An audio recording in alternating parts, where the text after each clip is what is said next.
Okay, I'm going to talk to you today about a case incident that took place on Monday, June 12th. But before I get started, I want to thank Metro Transit Police Chief Morales and Minneapolis Police Chief Brian O'Hara for their assistance in this investigation. So on Monday, June 12th, at around 3 p.m., our officers were dispatched to the transit station at the Mall of America on a report of a female who had been taken against her will. When our officers had responded, we learned that a victim in this case had broken up with her boyfriend about 2 weeks ago. And while she was en route to the mall via bus, her ex-boyfriend continuously called her. She told him to leave her alone. But when she arrived at the mall transit station, the main suspect in this case, met her there. She agreed to talk to him, and they walked up the escalator and walked out to the parking ramp. And once in the parking ramp, he brought her to a car. And if we can watch this video right now, you're looking at a vehicle here. The main suspect's there in the red shirt, and we're protecting the victim's privacy here, but we blurred her out. Once at the vehicle, he physically assaulted her, pushed her into the vehicle, and you can see there's a physical commotion that takes place there. The suspect in this case was armed at the time. After pushing the victim into the back seat of the vehicle had the driver in there, Mr. Antoine Deshaun Hobson. He was the driver of this vehicle. And as you're watching the video now, a Mr. Noah Antoine Williams, who is 19 years old, he also enters the vehicle while the victim is being assaulted in the backseat by the main suspect.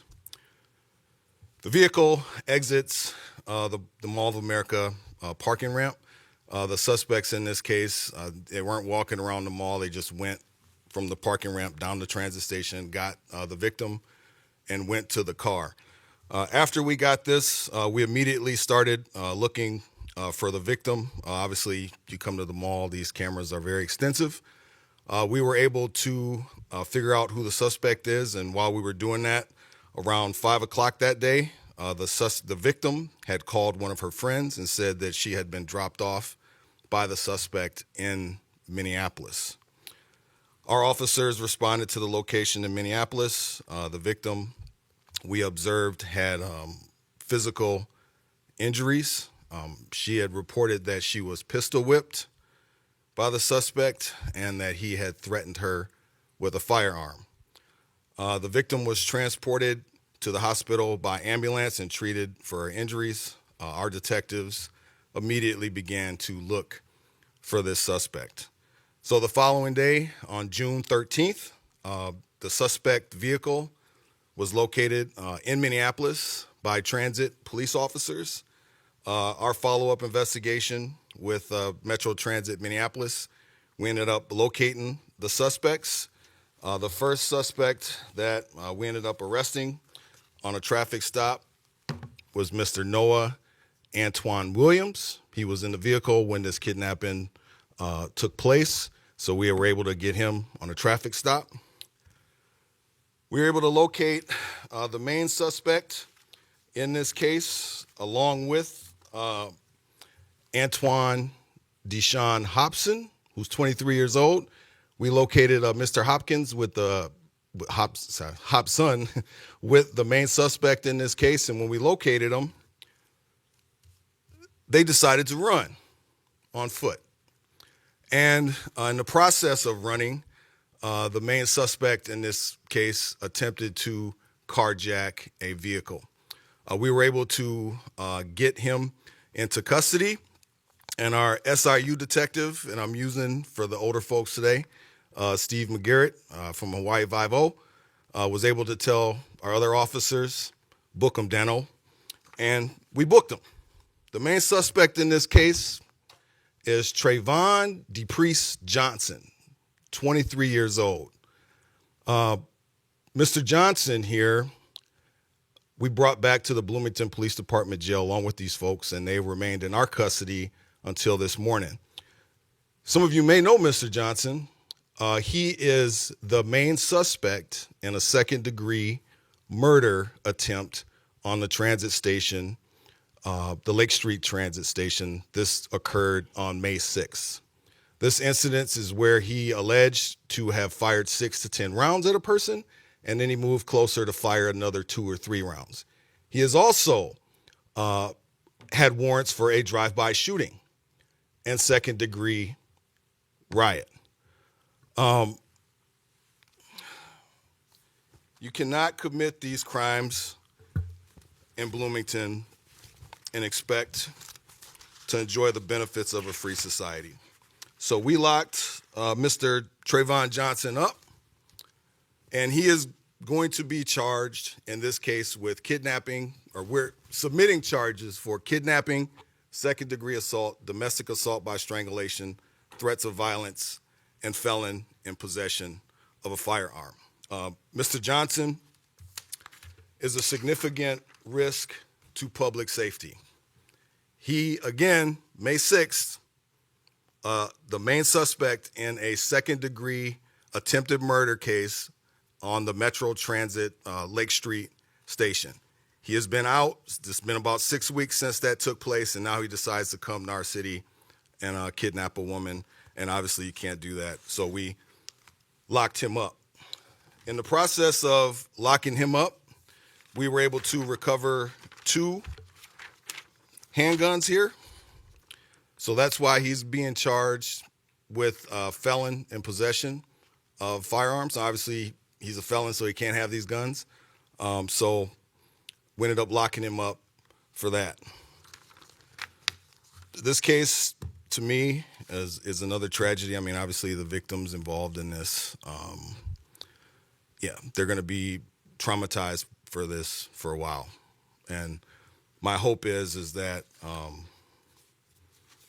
Mr. Johnson does not get out of jail. And that's why we allowed him to stay here as long as we could legally hold him in the Bloomington jail, because he is a significant threat to public safety. And the criminal complaints should be coming out this afternoon. And with that, I'll take any questions you may have. So he's the boyfriend? Yes, ma'am. Okay. And can you say why he was out on the second-degree murder charge? So he was alleged. So while he's out, they issued he didn't get caught that day. So they issued an arrest warrant for him. So he had an active warrant out on his arrest for second-degree attempted murder. So he had never been arrested? He had never been arrested. Yes, ma'am. Can you speak to the period of time in between them taking this victim and then her being dropped off? How much time kind of transpired, and what you at this point think, without getting into too many details, might have been happening here? So it was about 2 hours that we estimate that he had her. And during this time, again, this is an active investigation, but her version and what she has said took place was he assaulted her with the firearm. He pistol whipped her. And was she trying to leave the car, and he wouldn't let her leave during that 2 hours? I wish I could answer that, but it's an active investigation right now. So I'm giving you what I can. Who initially called police how did police become aware of this situation? Some witnesses called us and told us they had seen this. How was the victim doing? Our detectives talked to her. She is an adult. She's doing as well as I guess you possibly could under this circumstance. Did she feel forced to go to the car with him in the Mall of America parking lot, or why she may have gone with him? It's still an active investigation. And then I know you mentioned being pistol whipped and also the strangulation charge. So what exactly were the extent of Yes. Sorry. Is he going to be prosecuted and charged for the Bloomington crimes first and then possibly the Minneapolis stuff? Yeah, so that's a question for the county attorney. I mean, so right now he has all these charges we have him with, and then he has the Met Transit separate second degree attempted murder charges. Then he has a separate drive-by shooting charge, and then he has another case for second degree riot, and he has another case for flee police on foot. So these are all separate instances that he's dealing with right now. He was released from your jail this morning? To Hennepin County. Yeah, no. Yeah, he didn't go to the street. No. I wanted to be clear on that. Yeah, yep. How do instances like this make you feel when you see someone who it just kind of keeps piling and piling up with what they're doing before they eventually?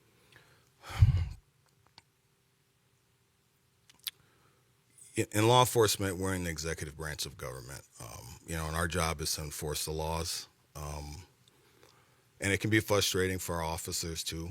I mean, we're out here running around chasing this guy, and he's armed. He's already alleged to have shot some person, and now he's alleged to have kidnapped another one.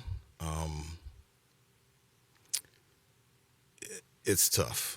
I don't think we're doing him any favors by allowing him to keep getting out of jail, right? I mean, obviously, if you continue this behavior, I mean, how many more victims does he have to have? And my personal feeling, whatever we can do to have less victims, and if that means he has to spend a considerable amount of time in prison before he can function in a free society, then that's what needs to happen. But I just want to see less victims. It seems like based on what you described, especially that May 6th transit shooting, I know at that point people were kind of like grateful there weren't actual fatalities in that, but it seems like in all of this, this could have been a lot worse. I mean, people could have died in these instances. I mean, how do you kind of interpret that? Well, I said this before. I just think some people just have a general lack of respect for humanity. And as a society, we got to start respecting each other as people again. And that's across the board. That's something that I think each and every one of us has an obligation to do, is start to respect each other as human beings, even if we disagree with people, and just really start teaching respect and compassion.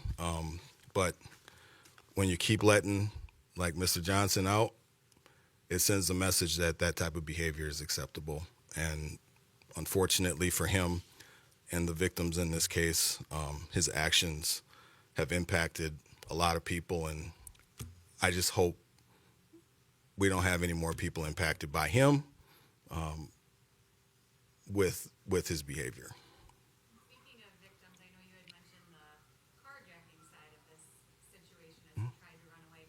So that was in Minneapolis? Yes. And was that carjacking, did that involve pulling a gun on the person, or do we know much about the carjacking situation?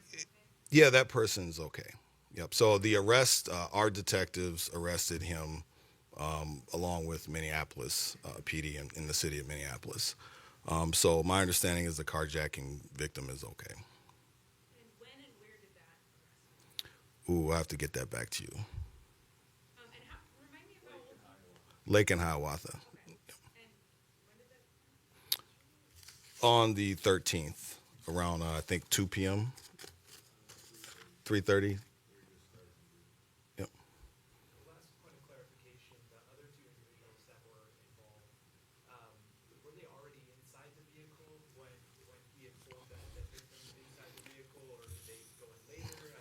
Yes. So what happened was Mr. Hobson was the driver of the vehicle. He drove them there, and he drove them away with Mr. Johnson and the victim in the back seat.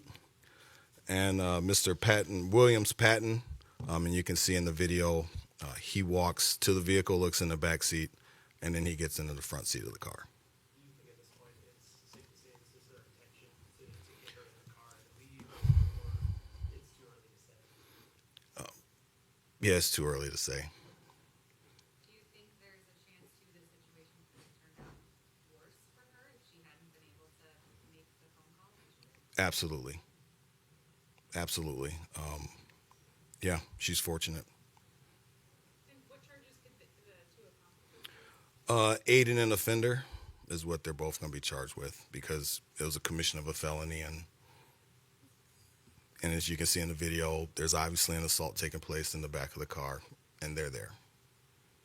And that's the message here. I mean, I don't know how clear I can be in Bloomington. If you break the law, we're going to lock you up, and if you help somebody, we're going to lock you up too. So I mean,